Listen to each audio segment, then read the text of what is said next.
నమస్తే, welcome to our channel. నేను ప్రియాంకారావు. ఈరోజు Feb 3. ఈరోజు స్టాక్ మార్కెట్లన్నీ కూడా పరుగులు పెడుతున్నాయి. నిరాశతో కూడుకున్న ఇన్వెస్టర్లందరూ కూడా సంబరాలు చేసుకుంటున్నారు. ఒక్కసారి దీని గురించి డీటెయిల్స్ చూద్దాం. ఈ రోజు ట్రేడింగ్ లో బాంబే స్టాక్ ఎక్స్చేంజ్ సూచీ సెన్సెక్స్ ఏకంగా 4205 పాయింట్లు పెరిగి 85,871 దగ్గర గరిష్ట స్థాయి తాకింది. నెక్స్ట్ నేషనల్ స్టాక్ ఎక్స్చేంజ్ సూచీ నిఫ్టీ 50 1250 పాయింట్లకు పైగా లాభపడి 26,341 వద్ద ట్రేడ్ అవుతుంది. ఫలితంగా ఇన్వెస్టర్ల సంపద కేవలం కొన్ని గంటల్లో 13 లక్షల కోట్ల రూపాయలు పెరగడం మార్కెట్ బలాన్ని చెప్తుంది.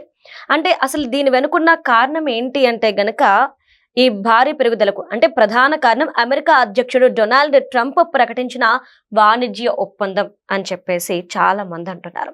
అసలు ఏంటి వాణిజ్య ఒప్పందం? డొనాల్డ్ ట్రంప్ ఏం చెప్పారు? దీనికి ఇక్కడ మార్కెట్ కి ఉన్న సంబంధం ఏంటి?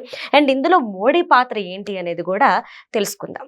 దీని గురించి మనతో మాట్లాడడానికి ప్రముఖ పొలిటికల్ అనలిస్ట్ డివి శ్రీనివాస్ గారు ఉన్నారు. ఆయన అడిగి తెలుసుకుందాం. నమస్కారం సార్. నమస్తే సార్, ఇన్ని రోజులు వెండి కావచ్చు, లేదంటే బంగారం కావచ్చు, ఇటు స్టాక్స్ కావచ్చు డీలా పడిపోయినాయి. అంటే బంగారం వెండి ధరలు అమాంతం పెరిగిపోతున్నాయి. ఇటు స్టాక్స్ కూడా అనుకున్నంత లాభాలు లేవు. కానీ ఈ రోజు సడన్ గా మార్పు వచ్చింది అన్నిటిలోనూ. దీనికి రీజన్ ఏంటి అంటే ఇటు ట్రంప్ అలానే మోడీ వీళ్ళిద్దరూ కుదుర్చుకున్న ఒక ఒప్పందం అంటున్నారు. అసలు ఏంటి ఆ ఒప్పందం? దీని ప్రభావం ఈ విధంగా ఎందుకుంది? జనరల్గా జనం తలరాతలు మరి దేవుడు రాస్తాడంటారు.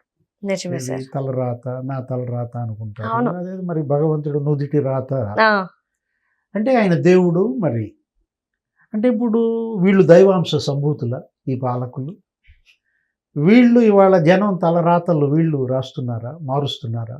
ఉమ్, అంటే ఒక్క నిర్ణయం ఉమ్, ఏ విధంగా జనం తలరాతల్ని మారుస్తోంది.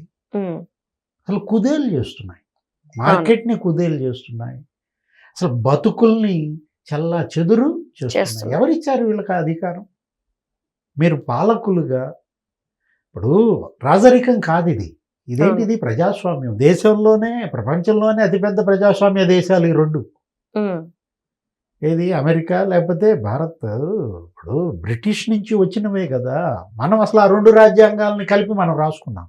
ఉమ్, మన భారత రాజ్యాంగం, అటు అమెరికా రాజ్యాంగం, ఇటు బ్రిటిష్ రాజ్యాంగం. అవును, అంటే ఇప్పుడు మీకు ఇచ్చింది అధికారం, ఆయనకి 4 ఏళ్ళు ఇచ్చారు, అవును. ఈయనకి 5 ఏళ్ళు ఇచ్చారు. మీ నిర్ణయాలు ఎలా ఉండాలి? ఇప్పుడు విశ్వ మానవాళి శ్రేయస్సు కోరాలి, ఉమ్, మీ దేశం యొక్క ప్రజల సంక్షేమం చూసుకోవాలి, ఉమ్, మీ దేశ సంపద నిలబెట్టుకోవాలి, ప్రపంచ సంపద బూడిద కాకుండా చూడాలి. ఉమ్, ఈ టారిఫ్ వార్ ఏంటి, ఈ సుంకాలేంటి? అసలు ఇదొక ఒక ట్రేడ్, ఇదొక జూదం లాగా, ఉమ్, ఇదొక ఆటలాగా మారింది. అంటే మీరు ట్యాక్స్ పెంచడం, మీ మీద పోటీకి వాళ్ళు ట్యాక్స్ పెంచడం, టారిఫ్ పెంచడం. అంటే అప్పుడు మనం చూసాం ట్రంప్ అవును, చైనా మీద నేను 135% ట్యాక్స్ వేస్తాను, చైనా ఆయన మేము వాళ్ళ మీద 235 వేస్తామంట. ఇదే కదా ఇప్పుడు మొన్న కూడా అదే. ఇప్పుడు భారత్ మీద ఇప్పుడు ఎంత ఉన్నాయి? 50% ఉంది. అవును, 50% ఉంది సార్. 25% ఒకసారి పెంచాడు. రష్యా నుంచి ఏదో చమురుకుంటున్నారని చెప్పి మళ్ళా ఇంకో 25% వేసాడు.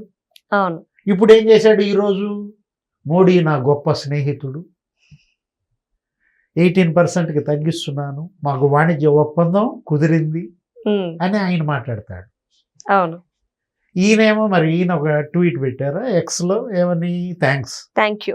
అవును సార్. 140 కోట్ల మంది ప్రజల తరఫున మీకు నా కృతజ్ఞతలు తెలియజేస్తున్నాను. వాణిజ్య ఒప్పందం గురించి ఈయనే మాట్లాడు. ఆయనేమో వాణిజ్య ఒప్పందం కుదిరిందంటాడు. మరి కుదిరితే మరి భారత ప్రధాని కూడా చెప్పాలి కదా. అంటే ఒక గేమ్ నడుస్తున్నట్టుంది. ఏది? ట్రంప్కి మోడీకి మధ్య గేమ్ అనాలా దీన్ని? లేదు ట్రంప్ వర్సెస్ ప్రపంచ దేశాల. ఉమ్, అసలు ఎందుకు ఇచ్చారు మీకు అధికారం? ఏ విధంగా నువ్వు ఈ రూపాయి విలువ లేకపోతే డాలర్ విలువ పతనం చేసే హక్కు నీకెక్కడు? ఇప్పుడు మనం తీసుకున్నాం ఏది? రష్యా మొన్న పుతిన్ వచ్చారు ఉమ్, భారతదేశం. అంటే భారతదేశానికి రష్యా అధ్యక్షుడు పుతిన్ పర్యటిస్తే నీ కోపమా? లేదు, మోడీ చైనా వెళ్ళారు, ఉమ్, అక్కడ చైనా ప్రధానితో అక్కడ అధ్యక్షుడితో మరి మరి మాటలు ఒప్పందాలు. అంటే ఇప్పుడు మోడీ చైనా వెళ్ళింది, మోడీ పుతిన్ని రప్పించింది ట్రంప్ని దారిలోకి తేవటం కోసమేనా? ఉమ్. ఇదేదో ఒక పాచికల్లాగా ఒక చదరంగా మాట నడిచినట్టుంది. కానీ ఎవరు చదరంగం ఆడుకున్నా ఎవరేం చేసినా కానీ నష్టపోతుంది, ఇబ్బంది పడుతుంది అటేనా ఇటేనా ప్రజలే కదా సార్. అంతే కదా. ఇప్పుడు డాలర్కి ప్రత్యామ్నాయంగా వీళ్ళు కరెన్సీ తేవాలని చూశారు. అవును, మొన్న crypto అయితే. యూరోపియన్ ఆ, కంట్రీస్ అన్ని మరి భారత్తో ఒప్పందం కుదుర్చుకున్నాయి. అవును. అరే అసలు ఏంటి అది? అసలు ఆ ట్రంప్ యొక్క మనస్తత్వం ఏమనుకోవాలి? గ్రీన్లాండ్ కొంటానంటాడు, అవును.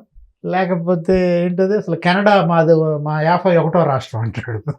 కెనడా కూడా యుఎస్లో కలిపేశారు అంటారు. మరే. అంటే ఇది ఒక సామ్రాజ్యవాద మనస్తత్వమా? ఇది ఎలా కనపడుతుందంటే మనకేదో అనాగరిక సమాజంలోకి వెళ్తున్నామా, నాగరికత వైపు వెళ్తున్నామా నాకైతే అర్థం కావట్లేదు. ఇప్పుడు ఏంటి మీరే చెప్పారు, ఎంత 13 లక్షల కోట్ల అవును సార్. సంపద. అవును. ఇవాళ స్టాక్ మార్కెట్లో పండగ అంట, ఇన్వెస్టర్స్ అంతా పండగ చేసుకుంటున్నారు. అవును. నిన్నటిదాకా లబో విషాదం, దిబో. ఇప్పుడు సంబరం. గోల్డ్ సిల్వర్ రేట్లు ఎలా ఉన్నాయి? మొన్న 4 లక్షలకి వెళ్ళిపోయింది కదా సార్ సిల్వర్, ఆ. ఇప్పుడు తగ్గింది. అంటే ఎట్లా ఏంటి అసలు ఇదేంటి అసలు ఈ పడిపోవటం ఏంటి? ఇప్పుడు శ్రీహరికోట నుంచి ఇట్లాగే ర్యాకెట్లు వదులుతారు, ఒక్కొక్కటి దబావమైన పడిపోతూ ఉంటుంది. అవును. అది కాదు కదా ఇది. ఇదేంటిది? ఇప్పుడు బంగారం ఒక్కసారిగా నిన్నెంత తగ్గింది, ఇవాళ ఎంత తగ్గింది, ఢమా పడిపోతాం. అంటే ఒకే ఒక్క నిర్ణయం, ట్రంప్ తీసుకునేటువంటి నిర్ణయాలు ఎలా ఈ బులియన్ మార్కెట్ని అతలాకుతలం చేస్తున్నాయి, స్టాక్ మార్కెట్ని ఎలా చెల్లా చెదురు చేస్తోంది. ఏంటి దీనివల్ల సాధించేది? రాజులు పేద అవటం, పేద రాజు అవటమా? అంతేగా. ఇది కాదు ప్రజలు వీళ్ళ నుంచి కోరుకున్నది. దీనికి కాదు మిమ్మల్ని అధికారం అప్పచెప్పింది. ఉమ్, ఇప్పుడు మీరు బాగుపడండి, మీ మీ మీ దగ్గర సంక్షేమం ఇవ్వండి. ఈ బెదిరింపులు ఏంటి, ఈ బ్లాక్ మెయిలింగ్ ఏంటి? గతంలో చూడలేదు. ఎంతమంది అధ్యక్షులు పనిచేశారమ్మా అమెరికాకి? ఉమ్. ఎప్పుడన్నా ఏ అధ్యక్షుడి హయాంలో అయినా ఈ విధంగా ప్రపంచ దేశాలు ఇలా అతలాకుతలం అయ్యాయా? లేదు. అరే ఆ ఉక్రెయిన్ వారు దీనికి దానికి పోలుస్తారు, మళ్ళీ పక్కన దేశం అధ్యక్షుడిని తీసుకొచ్చేస్తారు, కిడ్నాప్ చేసి. కిడ్నాప్. అరే రాత్రికి అసలు రాత్రి. ఏంటిది అసలు మధురై అంటే అసలు అది ఆ దేశం అంటే ఏ విధంగా నీకు ఆ హక్కు ఉంది? మరి. సామ్రాజ్యవాద కాంక్ష అసలు నాకేం తెలియదు, మనకేం అనిపించట్లేదు. అప్పుడు అలెగ్జాండర్ చేసిన దానికి దీనికి ఏంటి తేడా కనపడుతుంది? మహమ్మద్ గజని అప్పుడంటే రాజరికం, ఏదో ఆక్రమణలు, అవును. ఒక ఆధిపత్యం, ఆ దేశాలు జయించాలన్న ఒక పిచ్చి. అంటే అమెరికా అంటే ప్రపంచానికి పెద్దన్న పాత్ర పోషిస్తుంది అని పదే పదే ట్రంప్ చెప్తూ ఉంటారు. పెద్దన్నంటే ఏంటి? పెద్దన్నంటే నువ్వు కమాండ్ చేయటమా, డిక్టేట్ చేయటమా? పెద్దన్నంటే ఎలా ఉండాలి? ఒక ఆప్యాయత, ఒక గౌరవం, కుటుంబం కదా.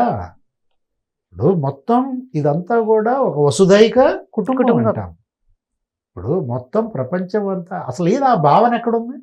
ఉమ్, అంతా ఒక ఈగోస్, లేకపోతే ఒక ఒక ఏంటి సెల్ఫ్, స్వప్రయోజనాల, స్వలాభాల. అతను చేస్తోంది పరిపాలన కాదు, వ్యాపారం చేస్తున్నాడు. రైట్. ఏది ట్రంప్ చేస్తోంది ఇవాళ పరిపాలన కాదు. కాదు, అతను చేస్తోంది అనమాట ఒక వ్యాపారం. వ్యాపారం, వాణిజ్యం. Right. Thank you so much sir.